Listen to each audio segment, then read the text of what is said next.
하나님께서 2018년 마지막 주일 여러분들에게 주시는 말씀은 누가복음 7장 36절부터 50절까지 말씀입니다. 누가복음 7장 36절부터 50절까지 말씀입니다. 주님의 말씀의 귀를 기울이시고 이 말씀을 온 마음으로 받으시기를 바랍니다.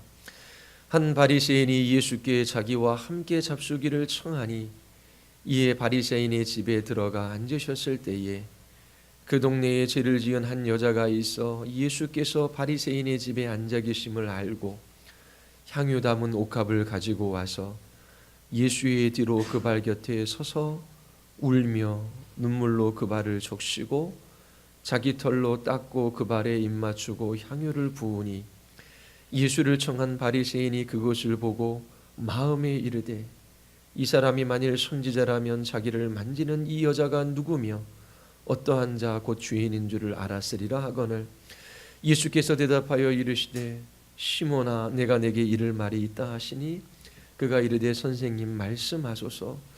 이르시되 빚주는 사람에게 빚진 자가 둘이 있어 하나는 500데나리온을 줬고 하나는 50데나리온을 줬는데 갚을 것이 없으므로 둘 다 탕감하여 주었으니 둘 중에 누가 그를 더 사랑하겠느냐. 시몬이 대답하여 이르되 내 생각에는 많이 탕감함을 받은 자니이다.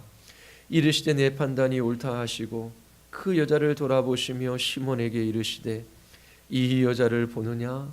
내가 네 집에 들어올 때 너는 내게 발 씻을 물도 주지 아니하였으되 이 여자는 눈물로 내 발을 적시고 그 머리털로 닦았으며 너는 내게 입맞추지 아니하였으되 그는 내가 들어올 때부터 내 발에 입맞추기를 그치지 아니하였으며 너는 내 머리에 감람유도 붓지 아니하였으되 그는 향유를 내 발에 부었느니라. 이러므로 내가 내게 말하노니 그의 많은 죄가 사하여졌도다. 이는 그의 사랑함이 많음이라. 사함을 받은 일이 적은 자는 적게 사랑하느니라. 이에 여자에게 이르시되 내 제사함을 받으니라 하시니 함께 앉아 있는 자들이 속으로 말하되 이가 누구이기에 죄도 사하는가 하더라. 예수께서 여자에게 이르시되 네 믿음이 너를 구원하였으니 평안히 가라 하시니라. 아멘. 기도하시겠습니다.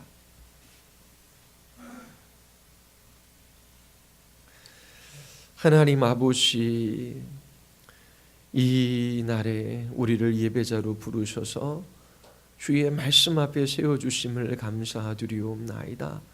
하나님 설교자를 통하여 하나님의 복음이 선포되어지게 하시고 그 말씀 가운데 하나님의 거룩하신 임재를 허락하여 주시옵소서. 참으로 하나님을 경외하는 마음을 우리에게 허락하여 주셔서 하나님 한 분 섬기는 거룩한 백성들로 나타나게 하여 주시옵소서. 우리에게 말씀하여 주시기를 간절히 원하오며 예수 그리스도의 이름으로 기도드리옵나이다. 아멘. 오늘 여러분들에게 읽어드린 본문은 하나의 이야기입니다. 오늘 이 이야기 전부를 여러분들에게 말씀드리고자 합니다. 복음 전도를 생각할 때에 잃어버린 영혼들에게 가장 큰 영향을 미칠 수 있는 것이 무엇일까요? 우리의 지혜로운 말일까요? 합리적인 논증과 설명일까요? 예수 믿으면 번영하고 성공하고 복받는다라고 하는 약속의 말일까요? 예수 믿고 천국 가야 한다라고 하는 그러한 축구일까요? 한 사람이 예수님을 영접하는 데 있어 가장 크게 영향을 미치는 것이 무엇이겠습니까? 물론 우리는 진리를 선포해야만 합니다. 그리고 예수 그리스도를 믿는 자들에게 주어지는 약속에 대하여서도 말해 주어야 합니다. 그러나 결국 가장 강력한 증언은 우리들의 변화된 삶입니다. 변화된 삶은 복음이 기독교의 메시지가 믿을만하다라고 하는 것을 증거하기 때문입니다. 예수님께서는 이것을 아셨어요. 변화된 삶이 큰 영향력이 있다라고 하는 것을 아시고 이것을 복음 전도에 사용하십니다. 예수님께서는 때때로 변화된 사람을 통하여 복음이 능력이 있다라고 하는 것을 알리셨습니다. 누가복음 19장 10절에 보면 예수님은 잃어버린 자를 찾아 구원하러 오셨습니다. 예수님은 오늘도 잃어버린 자를 찾고 계셔요. 그리고 오늘 본문에서 예수님은 변화된 한 여인을 사용하셔서 바리새인에게 복음의 능력을 나타내 보이십니다. 뿐만 아니라 이 저녁 식사 자리에 초대된 여러 사람들에게도 이 변화된 여인을 통하여 복음이 얼마나 능력 있는지를 증거해 주십니다. 대부분의 사람들은 오늘 이 이야기를 단지 예수님의 발에 향유를 부은 한 여인의 이야기로만 읽습니다. 오늘 본문은 이 여인을 위한 것이 아닙니다. 물론 이 여인이 이야기의 중요한 요소입니다. 예수님은 바리새인의 초청을 받아 그의 집에 가셨습니다. 오늘 본문의 이야기는 바리새인을 전도하시는 예수님에게 초점이 맞추어져 있습니다. 예수님은 잃어버린 자를 구원하러 오셨어요. 바리새인과 율법학자들은 예수님을 세리와 함께 먹기를 탐하고 마시기를 즐기는 사람이라고 비난했어요. 예수님은 단지 버림받은 죄인, 소외된 사람들만의 친구가 아니시지요. 그분은 심지어 자기 자신을 비난하는 바리새인과 같은 죄인들의 친구도 되어주십니다. 누가복음 여러 곳에 보면 예수님이 바리새인들과 함께 식사하는 장면을 볼 수 있습니다. 11장 31절에도 예수님이 바리새인의 청함을 받고 함께 잡수시는 장면을 기록하고 있어요. 14장 1절에도 한 바리새인의 지도자의 집에 떡 잡수시러 들어가는 장면을 누가는 기록하고 있습니다. 우리는 이처럼 예수님께서 바리새인의 집에 오래 머무르시면서 말씀하시는 것을 볼 수 있습니다. 예수님은 바리새인들에게도 자신이 누구이며 왜 이곳에 오셨는지 의도적으로 나타내 보여주십니다. 예수님은 이처럼 모든 죄인들에게 복음을 전하는 일에 헌신하셨습니다. 이스라엘 백성 중 죄인으로 낚인 지켜버린 사람들이든지 아니면 위선적인 종교 지도자들이든지 상관없이 모든 사람들에게 복음을 전하셨습니다. 바리새인들은 세리나 창녀들을 타락한 죄인으로 여겼어요. 그리고 그들을 경멸했습니다.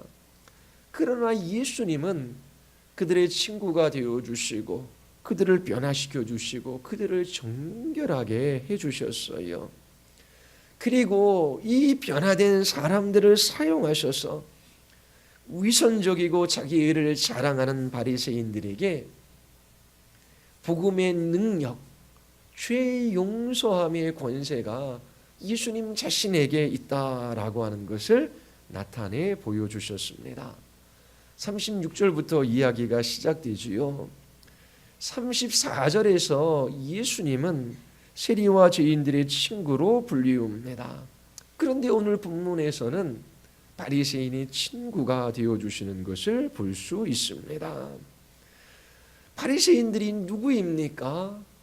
자신들도 구원받지 못할 뿐만 아니라 다른 사람들도 구원받지 못하게 하는 죄인 중에 죄인입니다. 그들은 스스로 의인이라고 생각해요. 죄가 없다라고 생각하지요. 그래서 회개할 필요도 없고 속죄를 필요로 하지도 않았습니다. 자신들의 행위로 하나님을 기쁘시게 해드릴 수 있다라고 굳게 믿는 사람들이에요. 바로 이런 사람들이 죄인 중에 죄인이지요. 세리나 창녀보다 더 나쁜 사람입니다. 바로 이러한 이유 때문에 바리새인이었던 사도 바울은 자신을 죄인 중에 괴수라고 불렀습니다. 가장 나쁜 죄는 스스로 의롭다라고 여기는 죄예요. 이들은 종교적인 행위와 도덕적인 삶을 통하여 하나님의 나라에 들어갈 수 있다라고 믿어요. 그러하기에 십자가에 달리신 예수님을 경멸합니다. 십자가의 복음을 미련한 것으로 여기지요. 십자가의 사건을 어리석은 일로 치부해 버립니다. 이것이 가장 나쁜 죄입니다. 예수님은 죄를 지은 한 여인을 사용하셔서 가장 나쁜 죄인인 바리새인에게 손을 뻗치고 계십니다. 예수님의 머리에 향유를 부은 한 여인의 이야기는 다른 복음서에도 나와요. 마태복음 26장, 마가복음 14장, 요한복음 12장에도 나오지요. 마태와 마가와 요한이 동일한 사건을 기록하고 있습니다. 그러나 누가가 이 7장에 기록한 이 사건은 다른 복음서의 이야기와는 달라요. 장소도 시간도 등장인물도 다릅니다. 다른 복음서에 기록된 이야기는 남쪽에 있는 유다 지방에서 일어난 일이에요. 예수님 사역 말기에 베다니라고 하는 동네에서 일어난 일을 기록하고 있습니다. 예수님이 십자가 지시기 직전에 일어난 일입니다. 그리고 예수님을 초대한 사람도 나병 환자 시몬이었습니다. 누가가 기록한 이 이야기는 갈릴리에서 일어난 일이에요. 갈릴리는 북쪽에 있지요. 그리고 예수님 사역 2년 되었을 때에 일어난 일로 추정해 볼 수 있습니다. 그리고 예수님을 초대한 사람도 바리새인 시몬이에요. 자, 시간과 장소와 인물이 다릅니다. 예수님을 초대한 사람이 바리새인 시몬이지요. 나병 환자 시몬과 이름이 같아요. 그래서 두 이야기를 동일한 이야기라고 생각하는 사람도 있어요. 그러나 전혀 다른 이야기입니다. 이 시대에 시몬이라는 이름은 너무나 흔한 이름이었어요. 자, 36절을 한번 보십시오. 한 바리새인이 예수께 자기와 함께 잡수시기를 청합니다. 바리새인이 예수님을 자기 자신의 집에 청한 이유가 무엇일까요? 예수님을 초대한 이 바리새인은 아마도 회당에서 가르치고 설교하는 사람인 것 같습니다. 회당에서 안식일 모임을 마친 후 그곳에 계셨던 예수님을 자신의 집으로 초대한 것 같아요. 예수님도 회당에서 가르치곤 하셨습니다. 안식일 모임 후 랍비를 집으로 초대하는 것은 관례였습니다. 이 바리새인은 예수님과 함께 음식을 먹고자 청했어요. 겉으로 보기에는 예수님께 호의를 나타내 보이는 것처럼 보여요. 이 바리새인이 예수님께 관심이 있고 마음이 열려 있는 것처럼 생각되어지지요. 그러나 사실은 전혀 그렇지 않습니다. 바리새인은 서로 긴밀하게 연결된 집단이에요. 그리고 매우 엄격하고 까다롭게 율법을 지키는 율법주의자들이었지요. 그리고 다른 모든 사람들이 따라야 할 율법의 표준을 제시하는 사람들이었어요. 그들은 스스로 의롭다라고 여겼습니다. 바리새파에 속한 사람들은 결속력이 아주 강했어요. 이 그룹에 속한 사람들은 강한 집단을 이루고 있었습니다. 바리새인과 서기관은 이미 예수님에 대하여 평가하고 판단을 내린 상태예요. 그들은 예수님을 향하여 하나님을 모독하는 사람이라는 결론을 내렸습니다. 왜냐하면 예수님께서 사람들의 죄를 용서해 주셨기 때문에 그래요. 죄를 용서해 주는 권세는 오직 하나님께만 있습니다. 그런데 예수님이 마치 하나님인 것처럼 행동하셨기 때문입니다. 여러분, 누가복음 5장에서 예수님이 한 중풍병자를 고쳐주신 그 본문을 기억하실 거예요. 예수님께서 중풍병자와 그 친구들의 믿음을 보시고 이르시되 이 사람아 네 죄사함을 받았느니라 말씀하셨어요. 서기관과 바리새인들이 생각하여 이르되 이 신성 모독하는 자가 누구냐? 오직 하나님 외에 누가 능히 죄를 사하겠느냐? 이렇게 말한 적이 있습니다. 서기관과 바리새인들은 예수님을 미워했어요. 그분이 전한 메시지 때문입니다. 예수님은 스스로 의롭다는 사람들을 정죄하셨어요. 그리고 대부분의 시간을 버려진 자, 세리, 창녀 등 죄인들과 함께 보내셨습니다. 그래서 바리새인들은 예수님을 버림받은 사람 중 한 사람으로 보았어요. 바리새인이라면 결코 함께할 수 없는 부정한 사람들과 예수님이 늘 함께하셨기 때문입니다. 더욱이 예수님은 바리새인들의 자기 의를 공격하셨어요. 그들은 예수님이 전하시는 그 메시지를 아주 싫어했습니다. 서기관과 바리새인들이 요한을 거부한 것도 그가 전한 메시지 때문이었지요. 요한은 회개하라, 그리고 세례를 받으라 선포했어요. 바리새인들은 자신들이 회개할 것이 있는 죄인이라는 것을 인정하지 않았습니다. 더욱이 이방인이나 받는 세례를 받는 것은 자기 자신이 이방인처럼 부정한 사람이라고 하는 것을 시인하는 것이었지요. 이러한 세례를 받는 것은 바리새인들에게 말도 되지 않는 일이었습니다. 자신들은 저 부정한 이방인과 다른 의로운 사람들이라고 믿었기 때문에 그래요. 그래서 요한의 메시지를 거절하고 요한도 싫어했던 것입니다. 요한은 이런 종교 지도자들을 향하여 독사들이라고 불렀어요. 하나님의 진노가 그들 가운데 임박했다라고 경고했습니다. 회개의 열매를 맺으라고 촉구했어요. 그리고 공공연하게 그들의 위선을 드러냈습니다. 이러한 요한을 바리새인과 서기관들은 미워했어요. 요한을 거절했지요. 요한을 거절했기 때문에 요한이 메시아라고 가리키는 예수님도 받아들일 수 없었습니다. 바리새인들은 예수님의 메시지를 싫어했어요. 그들은 이미 결론을 내린 상태입니다. 예수님을 고소하기 위하여 증거들을 찾고 있었습니다. 이 바리새인도 예수님을 초대한 것은 그의 말과 행위에서 고소할 거리를 찾기 위한 것이었습니다. 절대로 예수님을 위한 호의가 있어서가 아니에요. 바리새인인 이 사람도 예수님과 그분의 말씀을 싫어했습니다.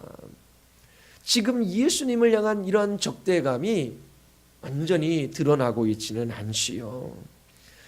예수님을 고소하기 위한 증거들을 모으는 과정에 있습니다. 누가복음 11장에 보면 이 바리새인들이 자신들의 적대감을 노골적으로 드러내요. 서기관과 바리새인들이 거세게 달려들어 여러 가지 일을 따져 묻고 11장 54절에 보면 그 입에서 나오는 말을 책잡고자 하여 노리고 있더라. 바리새인들은 예수님이 죽기를 원했어요. 그래서 함정을 파놓습니다. 예수님이 그릇되이 말하거나 그릇되이 행동하는 그 모든 것들을 꼬투리로 잡을 계획을 세워요. 예수님의 행동이나 말을 책잡아 고소할 준비를 해 나갔습니다. 오늘 본문의 바리새인도 예수님을 신성 모독죄로 걸기 위한 증거를 찾고자 했습니다. 그래서 예수님을 저녁 식사 자리에 초대한 거예요. 예수님이 바리새인의 집에 가셨습니다. 그리고 그곳에 앉으시지요. 좀 더 정확하게 해석하면 이 유대인들의 식사, 이 만찬의 자리는 비스듬히 눕는 곳입니다. 반쯤 누워서 식탁에 이렇게 기대고 그렇게 만찬을 하면서 오래도록 이야기하는 풍습이 있었습니다. 예수님은 바리새인의 집에 가셔서 기대에 앉으셨어요. 오랜 시간을 나누기 위한 편한 자세이지요. 안식일 저녁 식사에 랍비를 초대하는 것은 일반적인 일입니다. 만찬을 즐기면서 신학적인 이슈들 그리고 사회적인 이슈에 관하여 함께 이야기하곤 했습니다. 그때의 집주인은 문을 열어놓아 초대받지 못한 마을 사람들도 들어올 수 있게 했습니다. 사람들이 원한다면 대화를 나누고 있는 그 방 주위에 서 있거나 바깥에 앉아 있을 수 있었어요. 사람들은 대화에 방해가 되지 않도록 주위 벽에 기대어 조용히 서서 방에서 흘러나오는 이야기를 듣곤 했습니다. 그리고 가난한 사람들도 식탁에서 떨어지는 빵 조각을 주워 먹을 수 있었어요. 이 시대의 대부분의 사람들은 노동자들이지요. 그리고 노동자들은 가난했습니다. 하루 벌어 하루 먹었어요. 일이 없으면 굶어야만 했습니다. 그런데 안식일에 연회가 열리는 거예요. 그 연회에 참석하고 끝날 쯤 무렵에 빵 조각을 얻어 집으로 돌아가 가족들과 함께 먹기도 했습니다. 이처럼 초대받지 못한 사람들도 이 바리새인의 집에 들어갈 수 있었어요. 자, 37절 우리 같이 한번 볼까요? 우리 다 같이 시작. 공백 내에 죄를 지은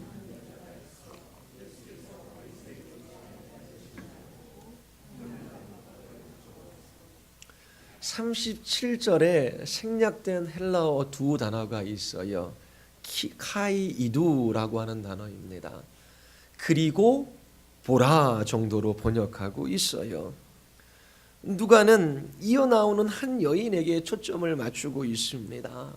이두, 보라라고 하는 이 단어는 무엇인가 놀라운 일이 일어날 때에 사용되어지는 단어예요. 자, 지나가는 나그네나 그 마을에서 가난한 사람들이 바리새인이 이 연회에 들어와 있는 것은 그리 놀라운 일이 아닙니다. 그런데 죄를 지은 한 여자가 그 자리에 있는 것은 놀라운 일이지요. 이 여인은 그 마을에 사는 여자였습니다. 그리고 마을 사람 모두 그녀를 알고 있어요. 유대의 사회에서 여자에 대해 죄인이라고 부를 경우 그것은 곧 창녀를 가리키는 표현이었습니다. 죄를 지은 이 여자는 예수님이 바리새인의 집에 있다라고 하는 이야기를 들었어요. 그리고 유대 관습상 문을 열어놓을 것이라는 것도 알았습니다. 예수님께 가까이 다가갈 기회가 생긴 거예요. 그래서 향유를 가지고 이 바리새인의 집으로 달려간 것입니다. 옥합에 담긴 향유는 일반적인 기름이 아니라 매우 비싼 기름이었지요. 이 여인은 예수님의 발 아래 이 향유를 쏟아붓기를 원했습니다. 38절 보십시오. 예수의 뒤로 그 발 곁에 서서 울며 눈물로 그 발을 적시고 자기 머리털로 닦고 그 발에 입맞추고 향유를 부으니. 이 여인을 환영하는 사람은 한 사람도 없지요. 저녁 때라 집 전체가 어두웠을 것입니다. 슬그머니 그 집에 들어가는 이 여인을 눈여겨보는 사람은 없었을 것 같아요. 그녀는 그 바리새인의 집에서 있어서는 안 될 사람이었습니다. 부정한 여인이 바리새인의 집에 들어온 거예요. 조용히 예수님의 뒤로가 그 발 곁에 섰습니다. 예수님을 향한 자신의 사랑을 나타낼 기회가 얻어진 거예요. 그녀는 울기 시작했습니다. 눈물이 두 뺨을 타고 하염없이 흘러내리기 시작했어요. 자신의 눈물로 예수님의 발을 적십니다. 바리새인은 예수님께 발 씻은 물도 드리지 않았어요. 아무도 예수님께 걸맞는 대접을 하지 않았습니다. 그녀는 예수님의 발이 먼지로 얼룩진 것을 보았지요. 그러나 그녀는 예수님의 발을 씻겨드릴 물이 없었어요. 그의 눈에서 하염없이 눈물이 흘러내립니다. 자신의 눈물로 예수님의 발을 적셔요. 그녀에게는 수건도 없었습니다. 자신의 머리를 풀어 예수님의 발을 닦아 드립니다. 그렇게 하는 것 외에 예수님의 발을 닦아드릴 다른 방법이 없었지요. 어떤 랍비는 한 여인이 공적인 장소에서 이런 일을 했다면 이혼의 사유가 된다라고 말합니다. 그러나 이 여인은 이렇게 하는 것에 대하여 전혀 부끄러워하지 않았어요. 자신을 전혀 의식하지 않고 있습니다. 예수님의 더러워진 발을 자기 자신의 머리털로 씻겨드린 후에 그 발에 입맞춤을 합니다. 입맞추다라고 하는 헬라어 카타필레오는 매우 강렬한 단어예요. 이 단어가 누가복음 15장 20절에도 사용되어집니다. 집 나간 아들이 멀리서 돌아오는 것을 아버지가 보아요. 그 아들을 향하여 아버지가 뛰기 시작합니다. 그리고 그 아들의 목을 껴안고 입을 맞춰요. 여기서 입을 맞추다라고 하는 이 단어와 이 향유를 부은 여인이 예수님의 발을 끌어안고 입 맞추다라고 하는 이 단어와 같은 단어예요. 예수님의 발을 꼭 껴안고 그의 입에 여러 번 입을 맞추고 있습니다. 그리고 마지막으로 값비싼 향유를 예수님의 발에 아낌없이 부어요. 어떻게 보면 예수님에게는 매우 어렵고 곤란한 상황일 수 있어요. 이 여인은 창녀로 알려져 있습니다.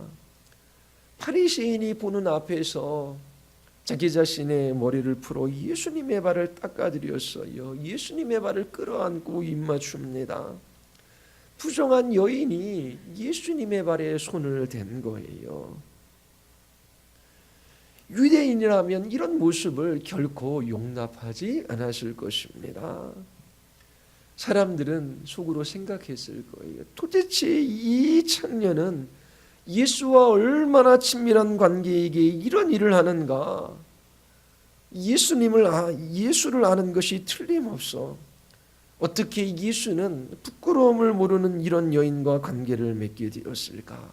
사람들은 예수님과 여인을 연결시켜 생각했을 것입니다. 그리고 39절을 한번 보십시오. 우리 같이 한번 읽을까요? 39절 다 같이. 예수를 청한 바리새인이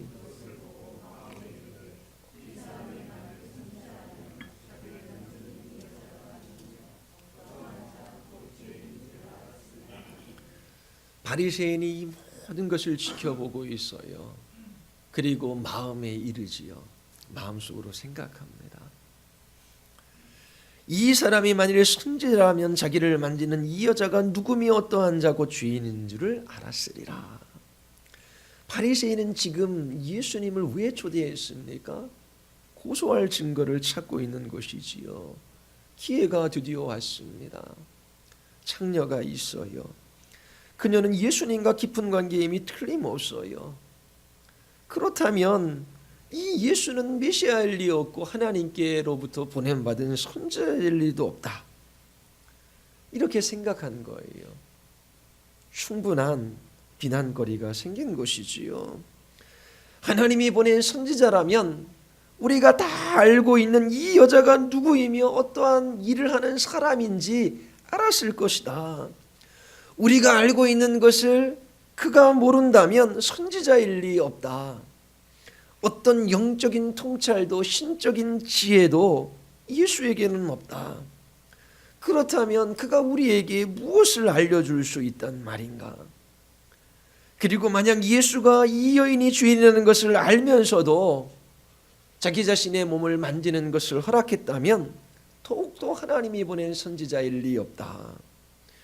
어떻게 하나님께 보냄을 받은 거룩한 선지자가 이 부정한 여인과 이와 같은 관계를 맺을 수 있는가? 이런 생각을 마음으로 한 거예요. 바리새인은 자신의 눈앞에 일어나는 이러한 일련의 모습들을 보고 마음속으로 예수님과 이 여인을 비난했어요. 그리고 혐오스럽게 생각했지요. 그리고 그 마음에 예수님이 선지자일 리 없다라는 확신을 가졌습니다. 예수님이 선지자라면 이 여인이 어떤 사람인지 꿰뚫어 보았을 것이고 결코 자기 몸이 더럽혀지도록 이 여인이 자신의 발을 만지는 것을 내버려 두지 않았을 것이다. 이렇게 생각했을 거예요. 예수님께서 시몬에게 말씀하셔요. 7장 40절이지요. 예수님께서 대답하여 이르시되 시몬아 내가 내게 이를 말이 있다 하시니 예수님께서 뭐하고 계셔요? 뭐 하셔요? 대답하십니다. 그러나 바리새인 시몬은 예수님께 묻지 않았어요. 예수님은 그가 마음에 이르는 것, 생각하는 것에 대하여 대답하십니다. 여기에 아이러니가 있어요. 이 바리새인 시몬은 예수님이 그 여인을 알지 못함으로 선지자일 리가 없다라고 결론을 내렸어요. 그러나 예수님은 바리새인 시몬의 생각을 아셨어요. 그리고 예수님은 이 여인이 누구인지도 아셨지요. 이 여인이 왜 여기에 왔으며 이 여인이 누구이며 이 여인이 지금 왜 이런 일들을 하고 있는지 이 여인의 생각도 그리고 이 여인이 하는 행동을 지켜보는 바리새인 시몬의 생각도 예수님은 모두 아셨습니다. 예수님은 시몬아 내가 내게 이를 말이 있다 말씀하셔요. 시몬은 선생님 말씀하십시오. 예의는 있지만 냉랭한 어조로 대답합니다. 예수님께서 비유로 짤막한 이야기를 들려주셔요. 41절과 42절이지요. 간단한 이야기입니다. 한 사람은 500데나리온을 빚졌어요. 또 다른 한 사람은 50데나리온을 빚졌지요. 한 데나리온은 노동자 하루의 품삯입니다. 그런데 둘 다 빌린 돈을 갚을 길이 없었어요. 그런데 놀라운 일이 일어난 것입니다. 돈을 빌려준 사람이 두 사람의 빚을 없애주었어요. 오늘날 예로 들자면 집을 담보로 해서 돈을 빌렸어요. 그런데 사업이 잘 되지 않아서 돈을 갚을 길이 없습니다. 집이 넘어가게 생겼어요. 그런데 돈을 빌려준 사람이 돈을 받지 않겠다라고 합니다. 그러면서 집문서를 돌려줘요. 있을 수 없는 일이지요. 탕감하여 주다라고 하는 이 말 속에는 자비와 은혜의 의미가 포함되어져 있습니다. 빚을 탕감해 준다라고 하는 이 용어는 상업적인 용어일 뿐만 아니라 나중에 신학적인 용어로도 사용되어져요. 바울은 하나님께서 그리스도 안에서 우리의 죄를 용서해 주시는 것을 말할 때에 이 단어를 사용합니다. 빚을 졌으나 갚을 길이 없는 두 사람이 있어요. 이 두 사람은 모두 너그러이 그리고 은혜로이 그 빚을 탕감받았습니다. 제가 여러분에게 500데나리온을 빌려줬어요. 그런데 갚을 길이 없어요. 그 빚을 없는 것으로 합니다. 탕감해줘요. 그러면 그 탕감해주는 건 빚만큼 빌려준 사람은 손해를 입는 것입니다.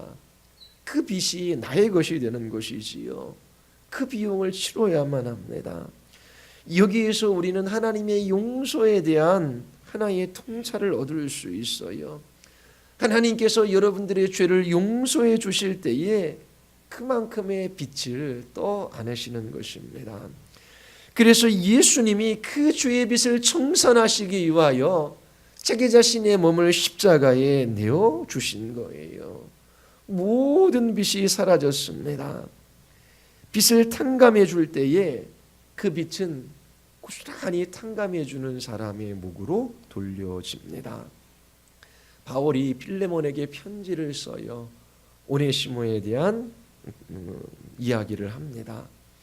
그가 그대에게 잘못한 것이 있거나 빚진 것이 있거든 그것을 내 앞으로 달아놓아 주십시오. 나 바울이 친필로 이것을 씁니다. 내가 그것을 갚아 주겠습니다. 빚은 사라지지 않아요. 탕감해 주는 사람의 목으로 남아 있어요. 탕감해 주는 사람은 그만큼 손해를 보는 것입니다. 하나님께서 우리의 모든 죄를 용서해 주시기 위해서는 예수님께서 그 죄값을 대신 십자가에서 치르셔야만 했어요. 자, 예수님께서 이 이야기를 마치신 후 42절 하반절에서 시몬에게 물으셔요. 누가 그를 더 사랑하겠느냐?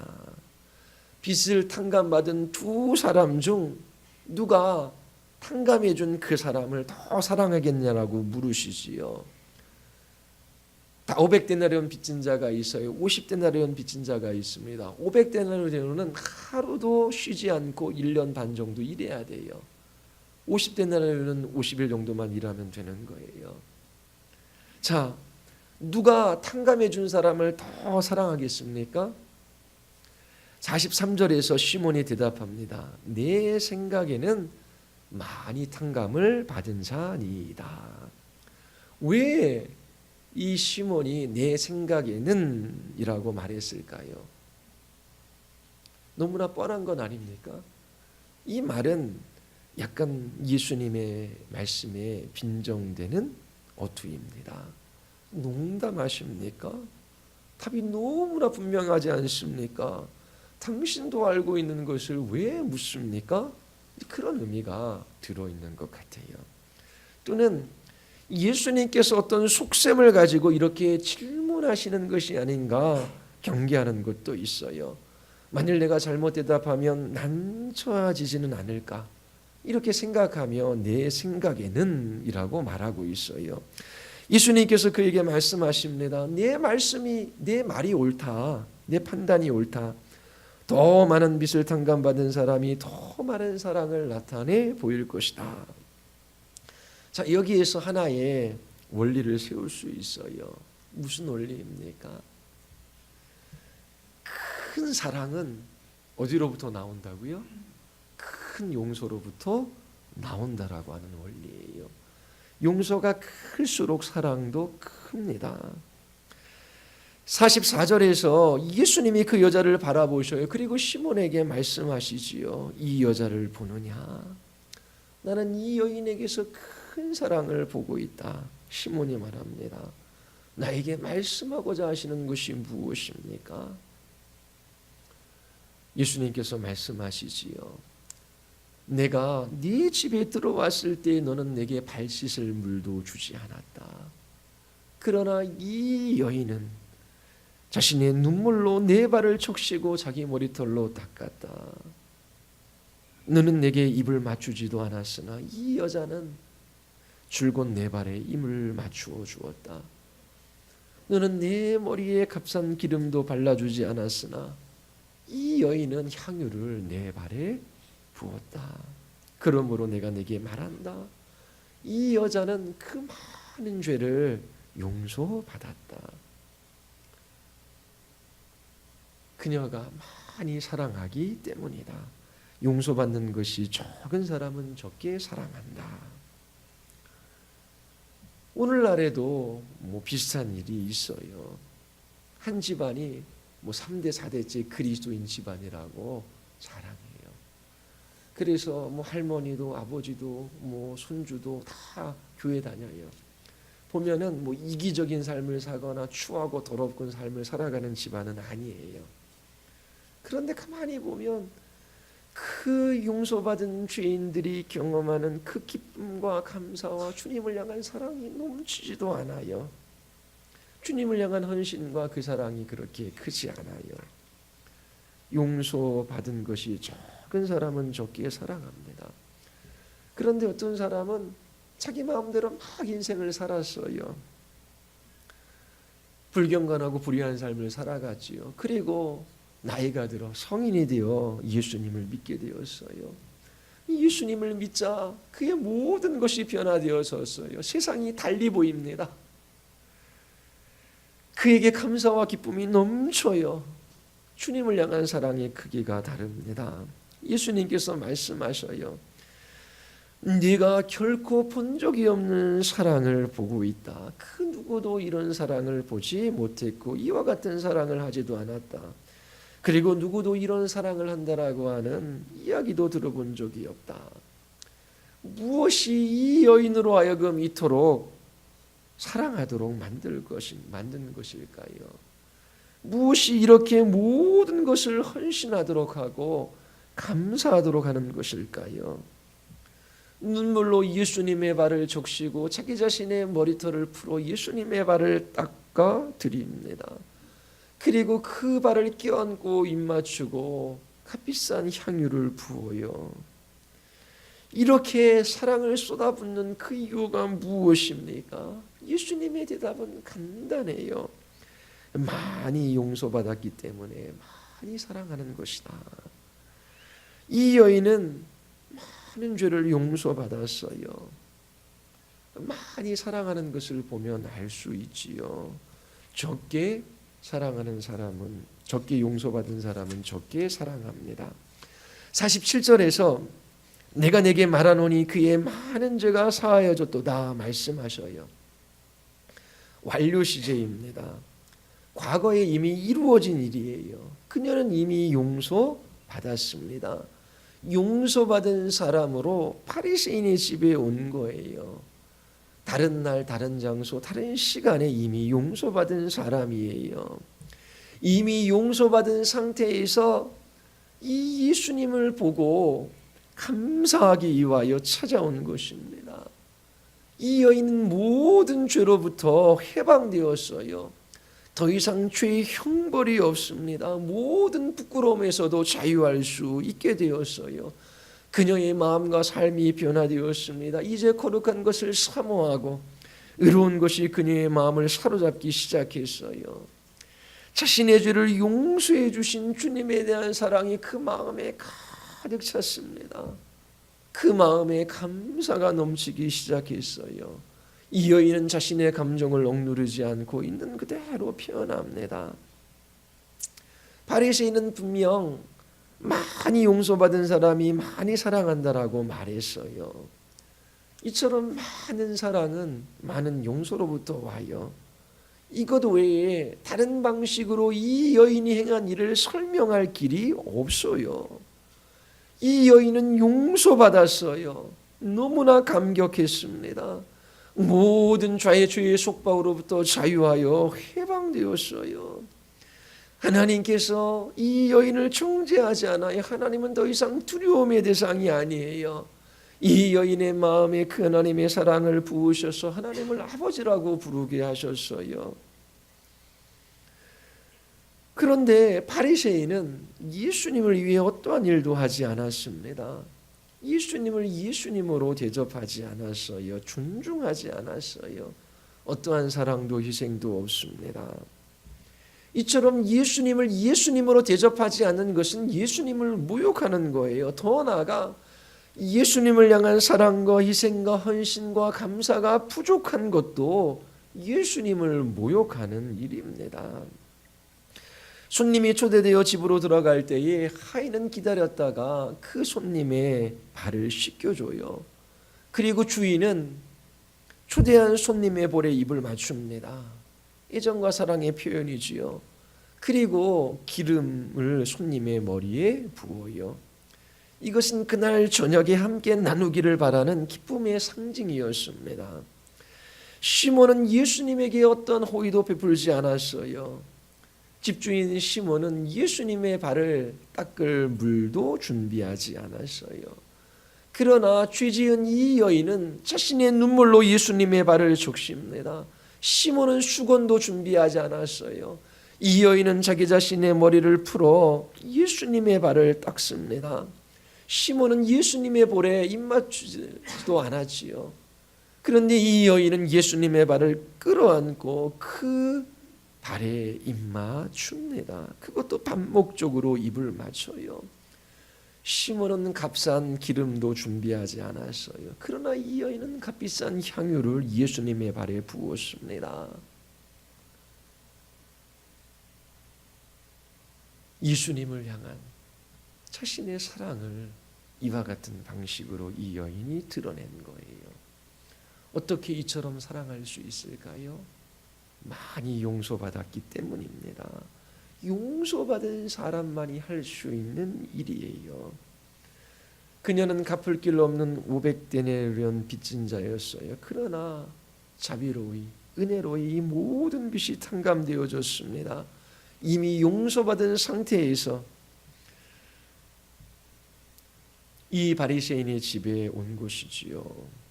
48절에서 예수님은 다시 한번 그것을 확증시켜 주십니다. 48절에 보면 뇌 제사함을 받았느니라.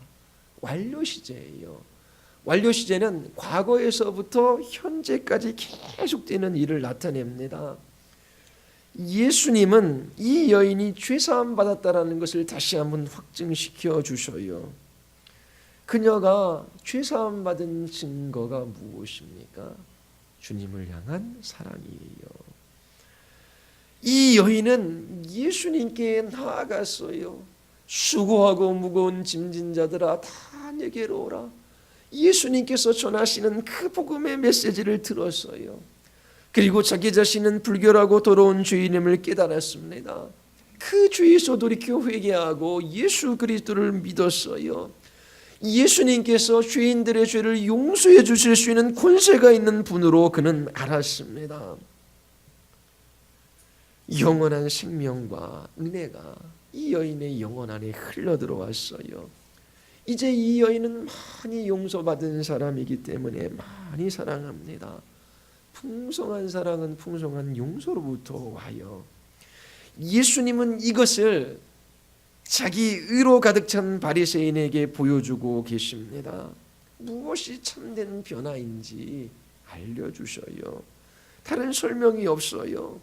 예수님과 함께 있던 사람들도 이것을 보았습니다. 그리고 속으로 말하지요. 이가 누구에게 죄도 사하는가? 바리새인과 그 연회에 초대된 사람들은 예수님이 가르치시고 설교하시고 치유하시고 귀신을 내어쫓는다라는 것을 알았어요. 심지어 죄까지도 용서해 주신다라는 것을 알았습니다. 예수님은 하나님이 너희 죄를 용서해 주셨다라고 말씀하지 않으셨어요. 예수님은 직접 너희 죄가 용서되었다라고 말씀하셨습니다. 이 여인은 예수님에게 죄사함의 권세가 있는 것을 알았어요. 이 연회에 참석한 사람들도 이 사람이 죄를 용서해 준다라고 말해요. 그리고 의문을 품지요.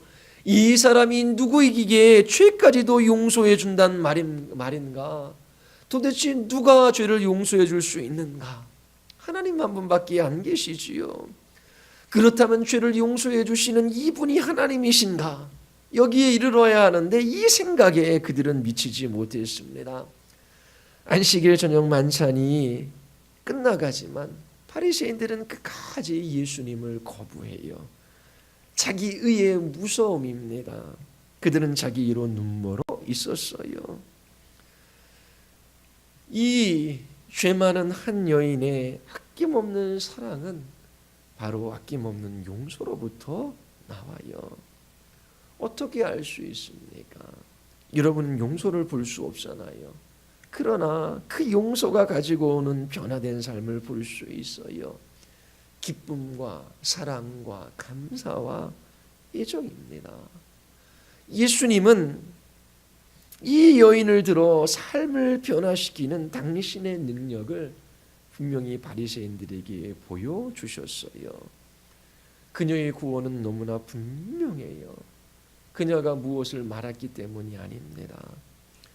구원주이신 주님을 넘치도록 사랑하기 때문이에요.